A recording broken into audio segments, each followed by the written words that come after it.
In this video, I'll show you how to import custom fonts into CapCut. Let's get started. First, go to a font website like dafont.com. Search for the font you want. For example, I'll choose one called Super Kid Pop. Download the font and save it to your computer. Once downloaded, open the file and extract the folder. On both Mac and Windows, you simply need to click the font file and press install. After installing the font, close CapCut if it's already open. Now reopen CapCut. Open an existing project or create a new one. Go to Text and add a text box to your timeline. I'll change the color so that we could clearly see. Select the text, then go to the Font section. Scroll down to the bottom and look for System Fonts. Here, you'll find the custom font you just installed.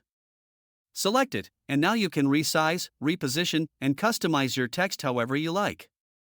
And that's it. That's how you import and use custom fonts in CapCut. If this helped, don't forget to like and subscribe for more editing tips and tutorials.